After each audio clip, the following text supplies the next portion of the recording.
بسم اللہ الرحمن الرحیم۔ معزز اور پیارے دوستو، مولوی عبدالحق ایک ادھیڑ عمر شخص تھے اور پچھلے 15 سالوں سے ہمارے محلے کی مسجد میں امام تھے۔ پہلی بیوی کے فوت ہونے کے بعد ان کی شادی سالی سے ہو گئی۔ وہ 21 سال کی نوجوان لڑکی تھی۔ ماں باپ کے کہنے پر مولوی صاحب سے شادی پر رضامند ہوئی۔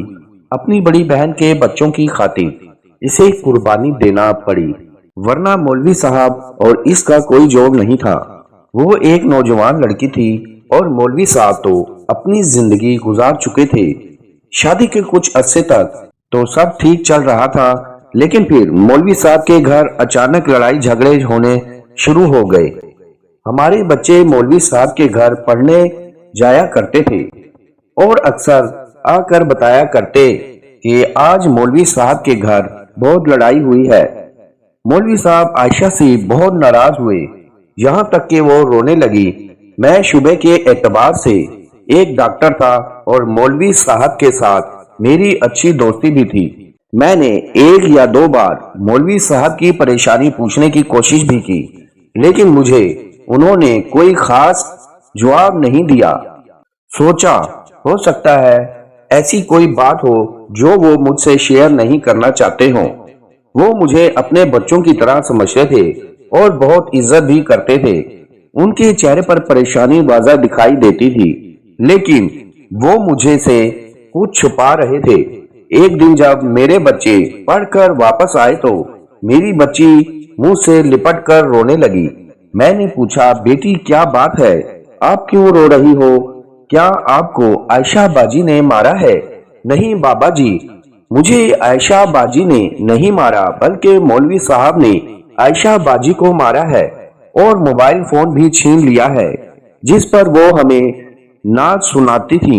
یہ سن کر میں پریشان ہو گیا اور میری دماغ میں طرح طرح کے خیالات گھومنے لگے۔ شاید میں کسی حد تک معاملے کو سمجھ چکا تھا۔ اچھا بیٹا آج چپ کرو، میں آپ کو اپنے موبائل پر نعت لگا دیتا ہوں۔ میں نے جیب سے موبائل نکالا ہی تھا کہ مسجد کے مؤذن کی کال آ گئی۔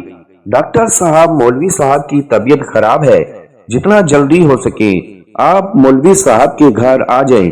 میں نے اسی وقت اپنا بیگ اٹھایا اور مولوی صاحب کے گھر کی طرف دوڑ پڑا۔ چیک اپ کرنے کے بعد پتہ چلا کہ مولوی صاحب کو ہارٹ اٹیک ہوا ہے۔ میں نے فوراً ایک گاڑی والے کو کال کی اور مولوی صاحب کو ایک دوست کے ہسپتال لے گیا جو ہارٹ اٹیک اسپیشلسٹ تھا۔ اللہ نے مولوی صاحب کی جان بخشی اور ہم 2 دن تک گھر واپس آ گئے۔ اگلے ہی دن مولوی صاحب نے مجھے گھر بلایا۔ ان کی طبیعت تو بہتر تھی، مگر پریشانی ان کے چہرے پر واضح دکھائی دے رہی تھی۔ دیکھو بیٹا، تم مجھے اپنے بچوں کی طرح عزیز ہو اور میں اپنے دکھ کی بات تم سے بلا جھجک کر لیتا ہوں، لیکن اس بار بات ایسی تھی کہ میں تمہارے ساتھ چاہ کر بھی بیان نہ کر سکا۔ جی مولوی صاحب، میں اس بات کے لیے آپ کا بہت مشکور ہوں جو آپ مجھے اس قابل سمجھتے ہیں۔ دیکھو بیٹا، عائشہ میری بیوی کی سب سے چھوٹی بہن تھی۔ اپنی بہن کی فوت ہونے کے بعد اپنے ماں باپ کے کہنے پر مجھ سے شادی کرنے پر رضامند ہوئی۔ اس کے والدین چاہتے تھے کہ ان کے بڑی بیٹی کے بچے خراب نہ ہوں۔ وہ مجھ سے شادی نہیں کرنا چاہتی تھی اور نہ ہی میرا اس کا کوئی جوڑ تھا۔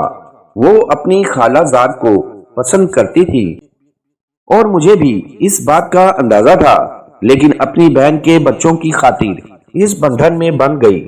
اب مسئلہ یہ ہے کہ پہلے تو اس کا خالہ زاد صرف فون پر بات کرتا تھا، جو میرے لیے ناقابل برداشت تھا، جس کی وجہ سے ہماری اکثر لڑائی بھی ہو جاتی تھی۔ لیکن کل میں عشاء کی نماز پڑھ کر جلدی سو گیا۔ اچانک آدھی رات کو میری آنکھ کھلی تو عائشہ اپنے بستر میں نہیں تھی۔ مجھے دوسرے کمرے سے سرگوشی کی آواز سنائی دی۔ میں جو ہی کمرے میں داخل ہوا تو عائشہ اپنے خالہ زاد کے ساتھ ناقابل اعتراض حالت میں تھی۔ میرے منہ سے استغفار نکلا اور میں واپس اپنی چارپائی پر آ گیا۔ انہوں نے بھی مجھے دیکھ لیا تو فوراً ہی لڑکا تیز تیز قدموں سے باہر چلا گیا۔